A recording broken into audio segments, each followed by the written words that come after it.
आह्लादिनी योगमाया योगेश्वरी राजराजेश्वरी राधा रानी जी, तीर्थों के राज महाराज प्रयागराज जी, अनंत बलवंत वीर हनुमंत लाल जी महाराज, काशीश्वर विश्वेश्वर आशुतोष अवधर दानी भगवान भोलेनाथ, मां विंध्यवासिनी के श्री चरणों में दास का प्रणाम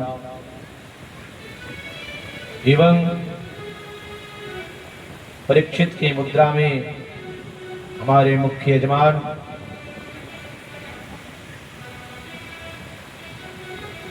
सपरिवारजन, यहाँ पर उपस्थित श्रोतावृंद, ममतामयी करुणामयी स्नेहमयी दयामयी वात्सल्यमयी पूजनीया वंदनीया माताएं एवं बहनें एवं बच्चे, आज श्रीमद् भागवत सप्ताह ज्ञान यज्ञ का चतुर्थ दिवस में हम सब इस श्रीमद् भागवती महागंगा में गोता लगाने के लिए यहाँ पर विराजमान हो चुके हैं। बड़ा ही आनंद आ रहा है। इस भागवती गंगा में गोता लगाने के पूर्व ऋषि महर्षियों के बनाए हुए मार्ग पर चलते हुए अपने बाह्य और आभ्यंतर की शुचिता के लिए, ताकि जिसकी कथा हम श्रवण कर रहे हैं उनकी कथा श्रवण करने के बाद वह कथा के जो रसिया हैं भगवान श्री कृष्ण कन्हैया लाल जी हमारे हृदय में हृदयंगम हो जाएं। हमारे हृदय में हृदयंगम तभी होंगे जब तक मैं अपने हृदय के अंतःकरण में जो भी मत्सर हैं, काम क्रोध मद लोभ ईर्ष्या राग द्वेष इत्यादि जो हैं, उनको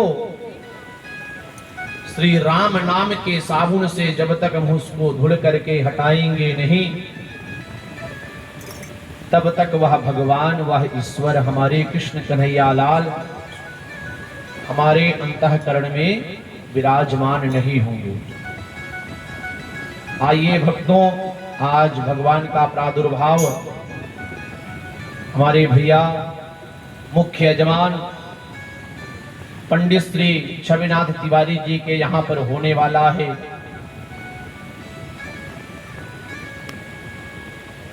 बड़े ही भाग्य से पुत्र रत्न की प्राप्ति हुआ करती है। जो भगवान के जन्मोत्सव में उत्साह के साथ में चढ़ बढ़ करके भाग लिया करता है,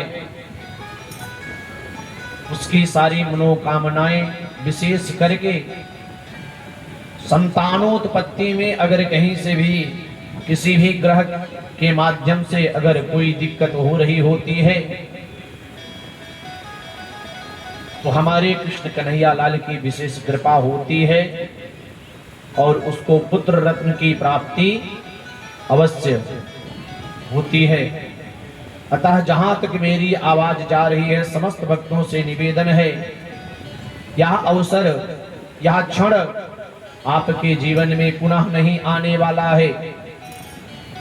आप सबसे निवेदन है, आप सब बड़भागी हैं कि आपके क्षेत्र में, आपके नगर में, आपके घर में श्रीमद् भागवती महागंगा की धारा निकली हुई है। आप, मैं कहता हूं कि बहुत से सांसारिक झंझटों में फंसे हुए हैं, लेकिन अगर स्नान नहीं कर सकते हैं तो कम से कम यहाँ पर उपस्थित हो करके 2 बार अगर आचमन कर लेते हैं तो उससे ही आपका कल्याण हो जाएगा। मैं समस्त भक्तों से निवेदन करूंगा, भक्तों, आज की कथा के क्रम में प्रथमतया अपने अंतःकरण की शुद्धि के लिए 2 बार भगवान नाम संकीर्तन, इसके बाद कथा में प्रवेश। हरि शरणं हरि शरणं हरि शरणं हरि शरणं हरि शरणं हरि शरणं हरि शरणं हरि शरणं हरि शरणं हरि शरणं हरि शरणं हरि शरणं हरि शरणं हरि शरणं जय हो।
राधे राधे।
दोनों हाथ उठा करके बड़े भाव के साथ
गुरु शरणम प्रभु शरणम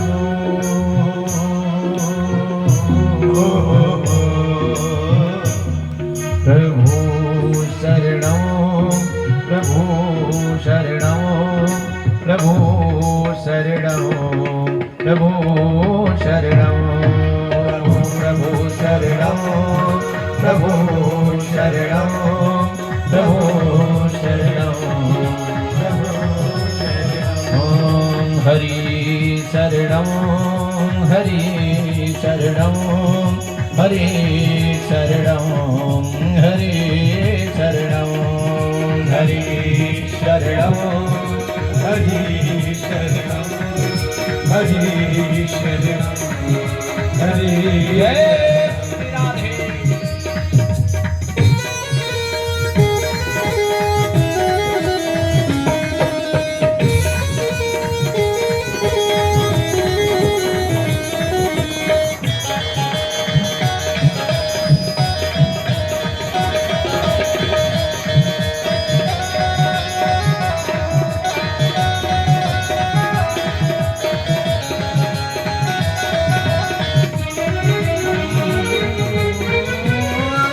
कृष्ण शरणम कृष्ण शरणम कृष्ण शरणम कृष्ण शरणम कृष्ण शरणम कृष्ण शरणम कृष्ण शरणम कृष्ण शरणम कृष्ण शरणम शरणम कृष्ण शरणम कृष्ण शरणम कृष्ण शरणम राम शरणम राम शरणम राम शरणम राम शरणम हरि शरणम हरि शरणम हरि शरणम हरि शरणम हरि शरणम हरि शरणम हरि शरणम राम शरणम राम शरणम राम शरणम राम शरणम कृष्ण शरणम कृष्ण शरणम कृष्ण शरणम कृष्ण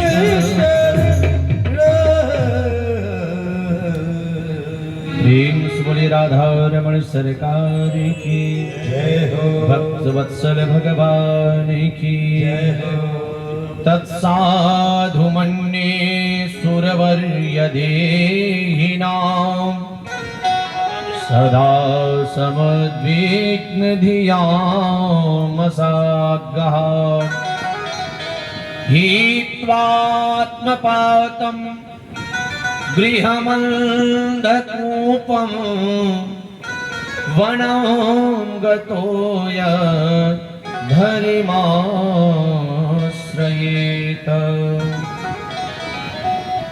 कल की कथा में हम सब ने द्वादश भागवत में भक्त प्रहलाद की कथा का श्रवण हम सब ने किया। भक्त प्रहलाद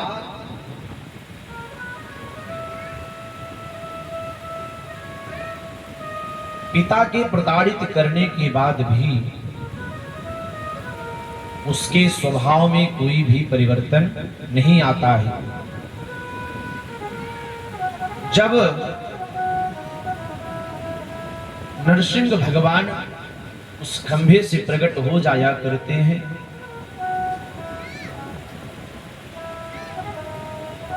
कोई भी देवतागण नरसिंह भगवान के सामने जाकर के कोई स्तुति नहीं कर पाते। उनके इस विकराल रूप को देख करके नरसिंह भगवान ने भक्त प्रहलाद से पूछा, बेटा ये बताओ कि क्या तुम्हें मुझसे डर नहीं लग रहा है? क्योंकि हमारी भार्या, हमारी धर्मपत्नी लक्ष्मी जी भी आई थी पूजन करने के लिए। मेरे इस भयानक रूप को देख करके मूर्छित हो गई। सारे देवतागण मुझे देख करके सबको भय लग रहा है, क्या तुमको भय नहीं लग रहा है? भक्त प्रहलाद ने कहा, आप एक जंगल में शेर की दहाड़ से पूरे जंगल के जितने भी जानवर होते हैं सब डर जाया करते हैं, लेकिन जब शेर का जो बच्चा होता है, जब वो दहाड़ता है तो उछल करके शेर के सर पर बैठ जाता है।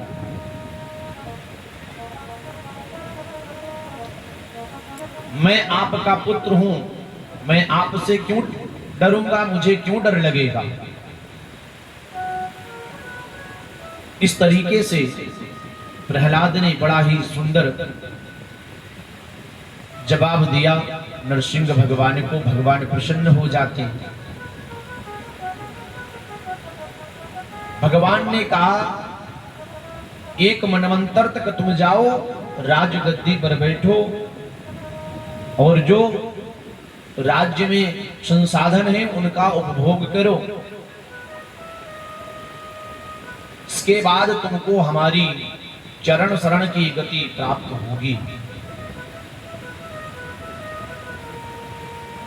भक्त प्रहलाद के पिता हिरण्यकश्यप सामने पड़े हुए हैं। नरसिंह भगवान ने पूछा, भक्त प्रहलाद ने कहा, प्रभु मुझे कोई इच्छा नहीं है किसी भी प्रकार की आपको पा लेने के बाद, लेकिन कभी कभी स्थिति बनती है कि अगर कोई भी वस्तु कोई बड़ा व्यक्ति अगर भाव से दे रहा हो तो बार बार मना भी नहीं करना चाहिए। भगवान के कहने के बाद प्रहलाद ने स्वीकार कर लिया। अपने पिता के प्रति नरसिंह भगवान ने पूछा कि तुम्हारे पिता हैं, इनके लिए क्या विचार कर रहे हो? मुस्कुरा करके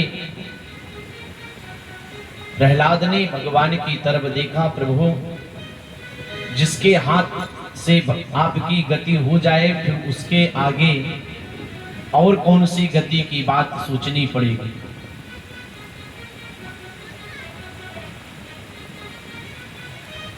कहने का तात्पर्य यह है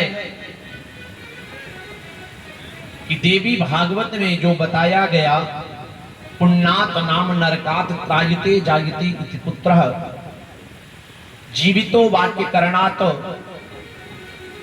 क्षयाहे भूरि भोजनात गयायाम पिंडदाना चत्र भी पुत्रस्य पुत्रता। पुत्र के जो 3 लक्षण हैं उसके साथ साथ पुत्र तो वही है जो अपने पिता की बातों को समझे, उनकी सेवा करे, मातृ पितृ भक्त हो, श्रवण कुमार की तरह। लेकिन आज के समय में पुत्र नहीं, लड़का और बेटा हुआ करता है। लड़का का मतलब जानते हैं क्या होता है? लड़का का मतलब होता है जो अपने पिता माता से नित्य प्रतिदिन लड़ाई करता है, लड़ता है, उसका नाम लड़का है। और बेटा जो भी संपत्ति पिताजी की है, महारानी जी के आ जाने के बाद कह ले पिताजी हमारे हिस्से की जो जमीन है उसको बांट दीजिए, वही बेटा है। लेकिन हम सबको ना बेटा बनना है ना लड़का बनना है, प्रहलाद की तरह पुत्र बनना है। आज भगवान के आशीर्वाद से महाराज प्रहलाद अपने घर पर जाते हैं और सारे लोग उपस्थित होकर के राज्याभिषेक करते हैं। महाराज प्रहलाद राज्याभिषेक हो जाने के बाद राज्य की भार को संभालते हैं। आगे इसी क्रम में सुखदेव महाराज परीक्षित को वर्णाश्रम की व्यवस्था के बारे में बताते हैं। वर्णाश्रम निज निज धर्म निरत वेद पथ लोग, चलहि सदा पावहि सुख ही, नहीं भय रोग न रोग। मैं बार बार नित्य प्रतिदिन कहता हूं, वो स्वामी तुलसीदास जी ने लिखा कि वर्णाश्रम की जो व्यवस्थाएं हैं उस पर जो व्यक्ति निरंतर चलेगा उसको ना कभी शोक होगा ना कभी रोग होगा।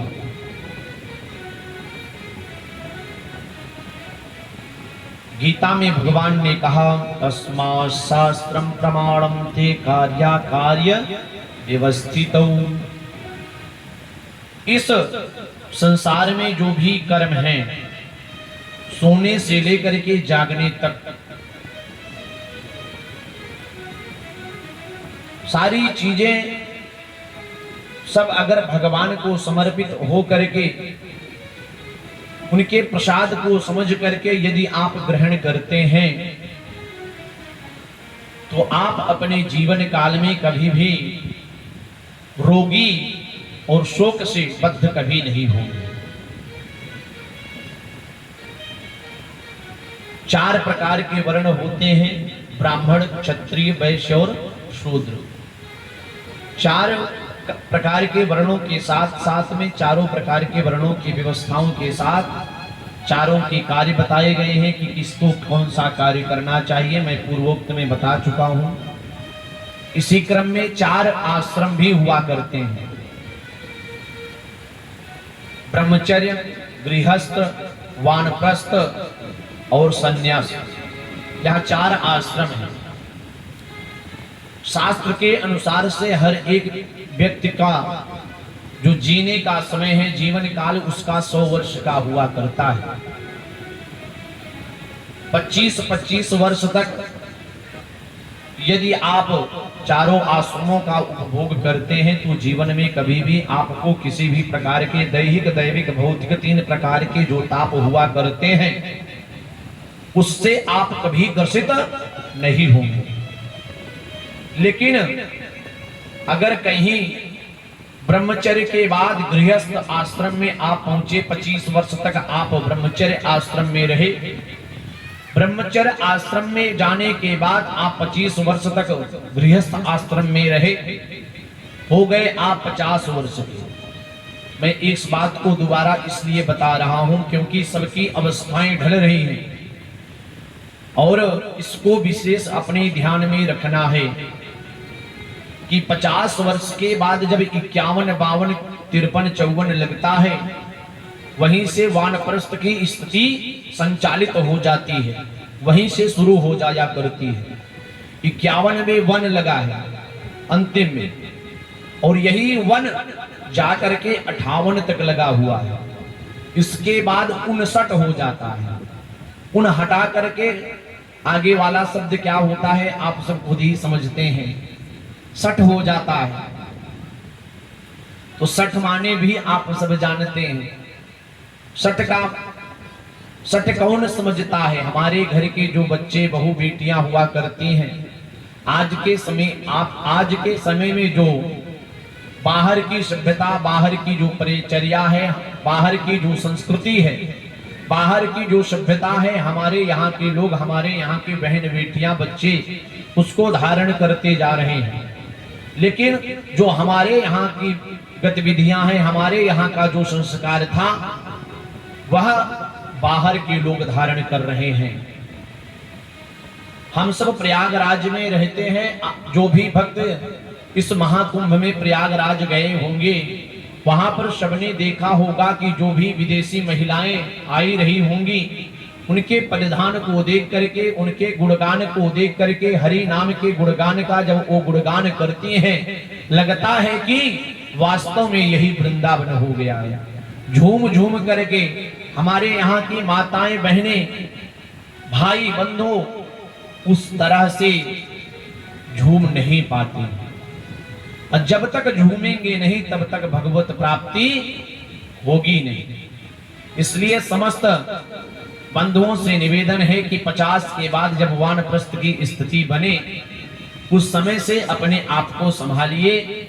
अगर पुत्र और बहू कह दे कि यह नीम का पेड़ नहीं, यह आम का पेड़ है पिताजी, तो आप उसको पहले तो एक बार समझाइए, लेकिन समझाने का समय तो आपका 50 वर्ष के पहले का था।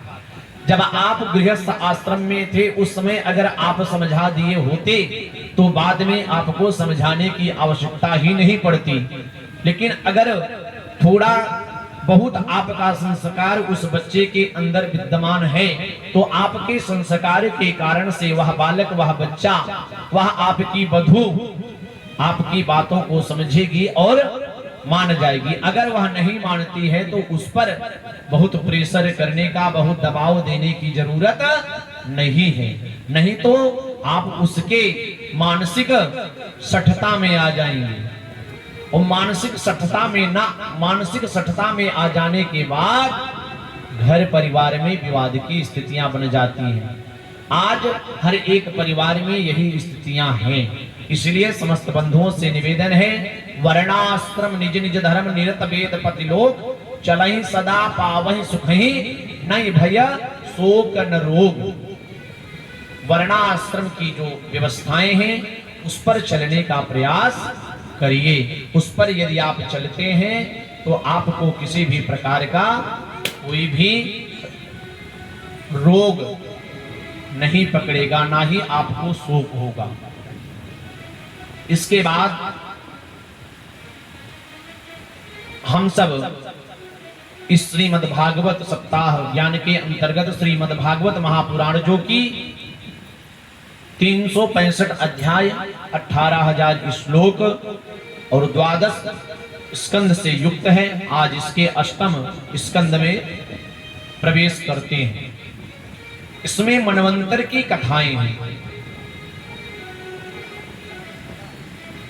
सतयुग, त्रेता युग, द्वापर युग और कलयुग, यह 4 युग हैं। जब एक 1000 वर्ष बीत जाते हैं, व्यतीत हो जाते हैं, तब ब्रह्मा जी का एक दिन हुआ करता है। ब्रह्मा जी के एक दिन में 14 मनवंतर हुआ करते हैं।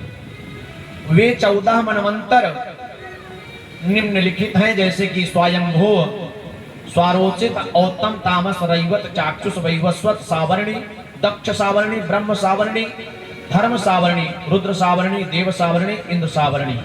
इस प्रकार से 14 मनवंतर हुआ करते हैं।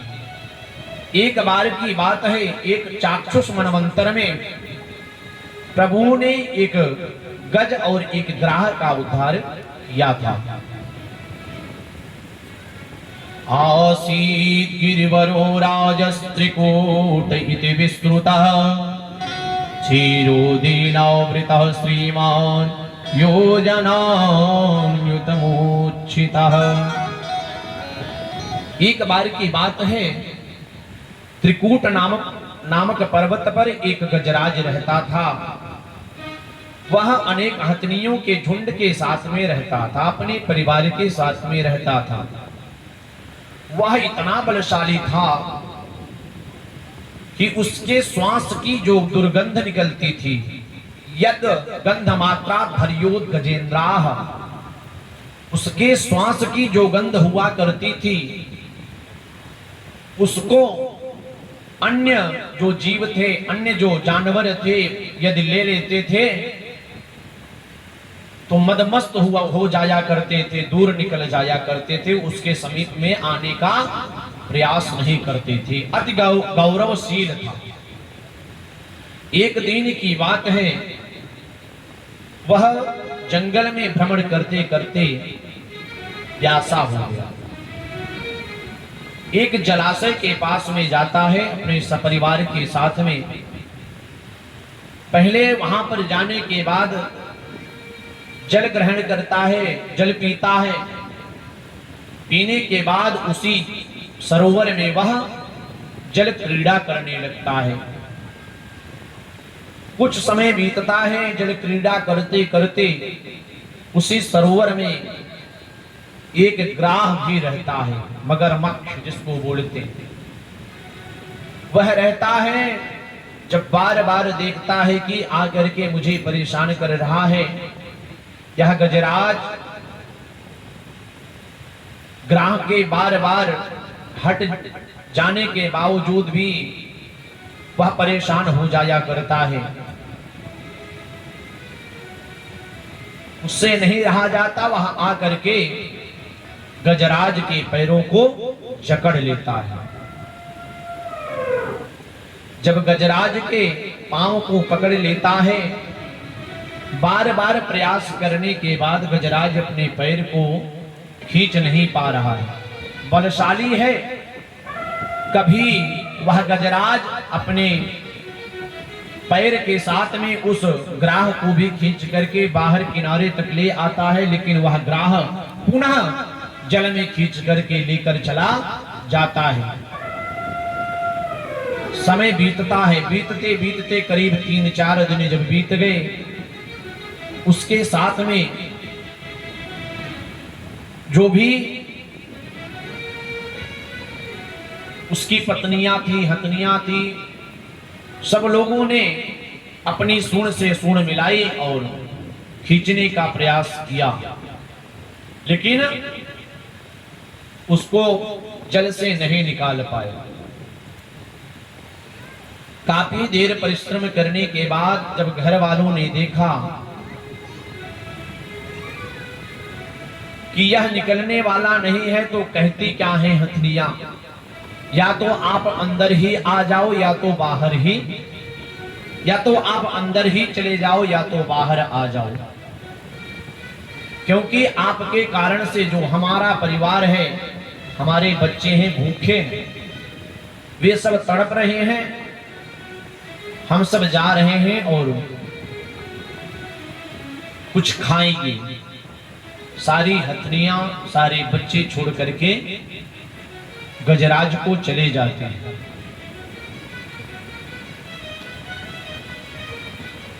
यह जो मानव जीवन है, हमें आप गजराज हैं, और जो हमारा काल है वह जब हमको जकड़ता है वही ग्राह है। हम आप भी एक ग्राह रूपी काल के मुख में सदैव हैं। जब हम काल के मुख में रहते हैं, उस समय ना मेरा कोई परिवार साथ देता है, ना कोई नात रिश्तेदार काम में आता है।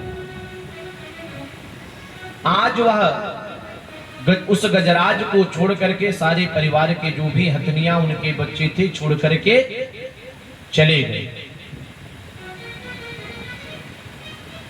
सुख में आन सब ही मिली बैठत, रहत चहु दिशि घेरे, विपत पड़ी सब ही संग छाड़त, ओ नयावत नेरे। जब अपने ऊपर विपत्ति पड़ती है तो कोई भी व्यक्ति सहायक नहीं होता है। सहायक केवल एक ही होता है, वह केवल परमात्मा ही उसका सहायक होता है।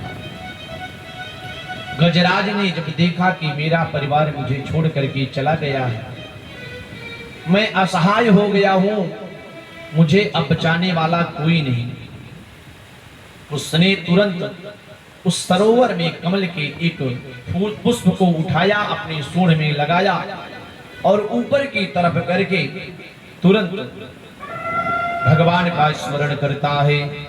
एवं गचेन्द्र मुपवर्णित निर्विशेषमो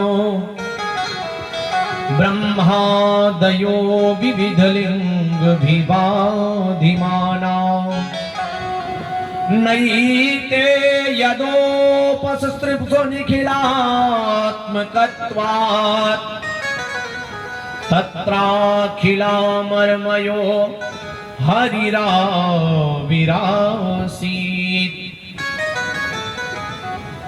आज गजेंद्र उस गजराज ने एक पुष्प को उठाया और दिव्य भाव से स्तुति करने लगा। स्तुति करते हुए वह कहता है, एवं गजेंद्र उपवर्णित निर्विशेषम ब्रह्मादयो विविध लिंग विधाभिमाना।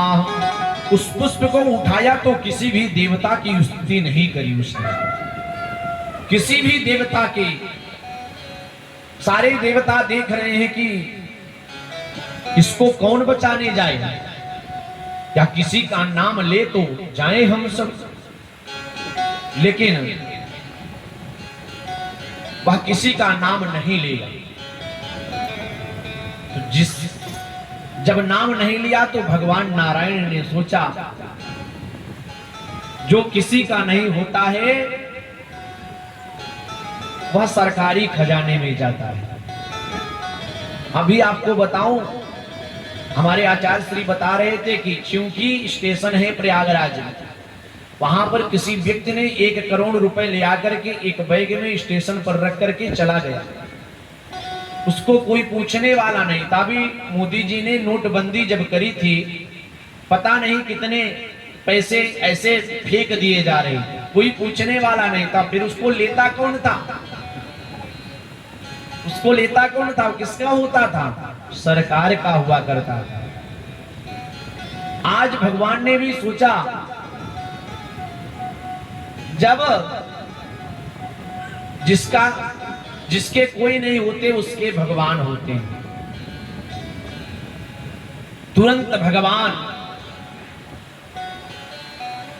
उस दिन भगवान ने गरुड़ को भी नहीं अपने साथ लिया, केवल अपने तीव्र गति के साथ में भगवान तुरंत आते हैं। सोन्त्य सरसुर बलेन गृहीत आर्तो दृष्ट्वा गरुन्मति खरिं ख उपात चक्रं उच्छिप्त साम्बुज करं गिरिमाह कृच्छा नारायणाखिल गुरो भगवन नमस्ते। जो ही गजराज ने भगवान से प्रार्थना करी, हे प्रभु अब मुझे बचाने वाले केवल आप ही हो, आप ही मुझे बचा सकते हो। भगवान तुरंत अपने धाम से निकलते हैं, निकल करके आते हैं। आने के बाद भगवान क्या करते हैं, अपने सुदर्शन चक्र से सबसे पहले भगवान ने उस ग्राह को अपने सुदर्शन चक्र से काट दिया, उसका उद्धार कर दिया।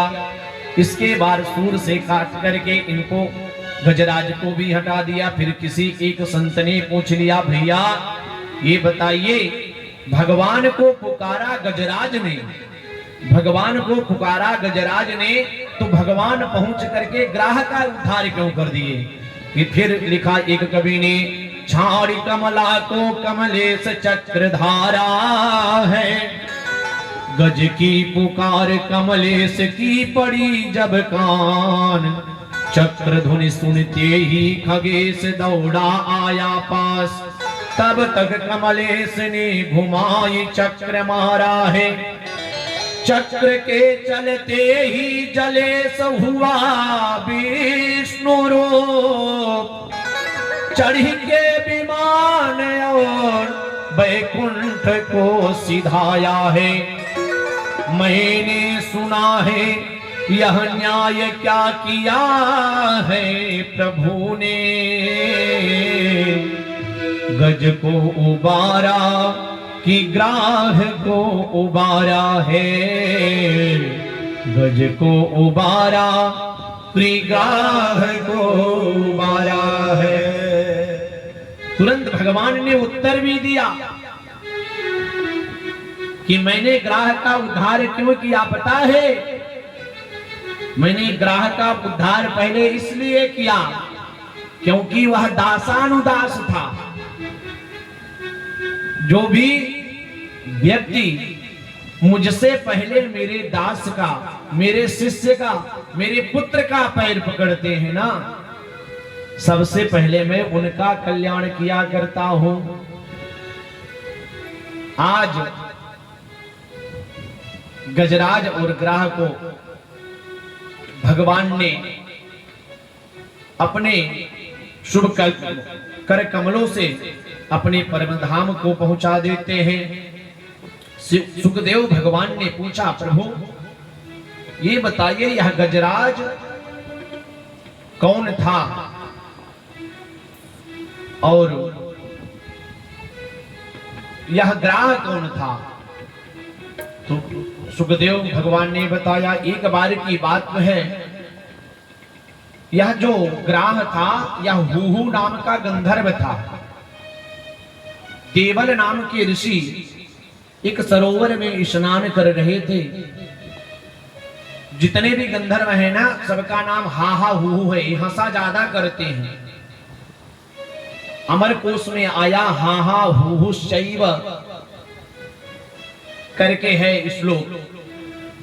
तो उसी में जो हा हा हुहु नाम के गंधर्व थे, या हुहु नाम का जो गंधर्व है, यह देवल ऋषि स्नान कर रहे थे। स्नान करते करते भगवान सूर्य को अर्घ दे रहे थे।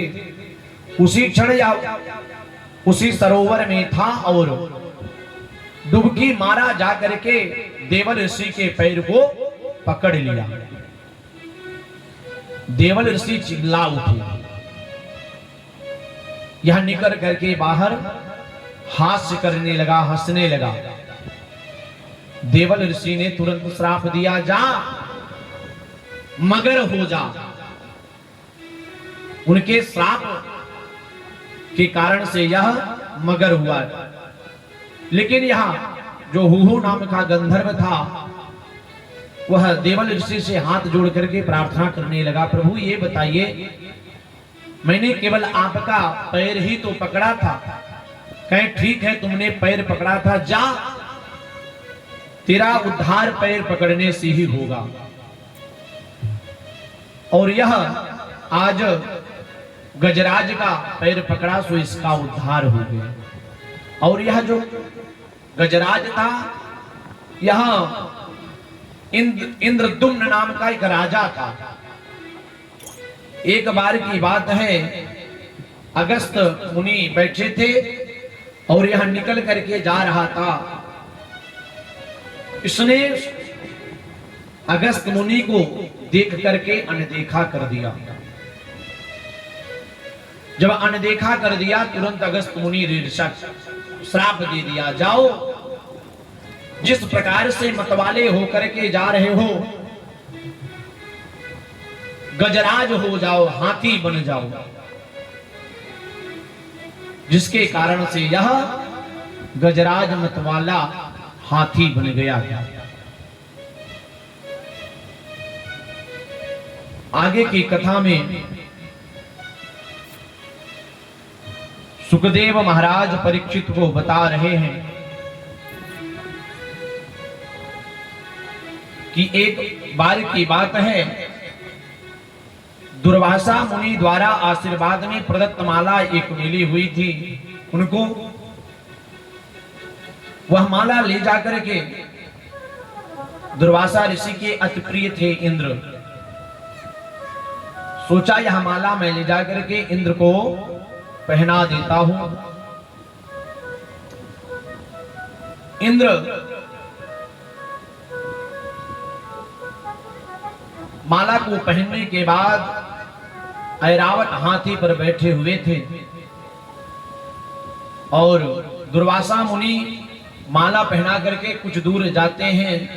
सोचते हैं कि हमारा शिष्य कितना सुंदर लग रहा है, मैं थोड़ा सा देखूं। जो ही पीछे मुड़ करके देखते हैं, वह जो माला था, माला उतार करके उसने अपने ऐरावत हाथी को पहना दिया था और वह हाथी उस माला को निकाल करके अपने पैरों तले कुचल रहा था। दुर्वासा ऋषि ने तुरंत श्राप दे दिया, जा तू श्रीहीन हो जा। जब श्रीहीन होने का श्राप दे दिया, तो जो भी संपत्ति थी वह सब समुद्र में समाहित हो गई। अपने गुरुदेव के पास में जाते हैं, वो उपाय बताते हैं कि प्रभु की आराधना करो। वो बताएंगे, भगवान ने बताया कि सब लोग मिल करके सबसे पहले समुद्र मंथन करने की व्यवस्था करो। समुद्र मंथन करोगे, उसी से सारी चीजें निकल आएंगी। अब समुद्र मंथन करने की बारी जब आती है तो देवतागण अकेले बस की बात नहीं थी कि समुद्र मंथन कर पाते। सो भगवान ने कहा कि समस्त दैत्यों को इकट्ठा करो, उनको बताओ कि यह समुद्र मंथन करने के बाद जो अमृत का कलश निकलेगा, सब लोग आपस में बांट करके थोड़ा थोड़ा ले लेंगे। लेने के बाद खूब लड़ाई करेंगे, खूब मारपीट करेंगे, लेकिन मरेगा कोई नहीं। देवताओं के समझ में बात आई। सब समस्त दैत्यों के पास में जाते हैं, विचार करते हैं कि चलो समुद्र मंथन करना है। समुद्र मंथन करने के लिए सबसे पहले मंदराचल पर्वत को लाया गया।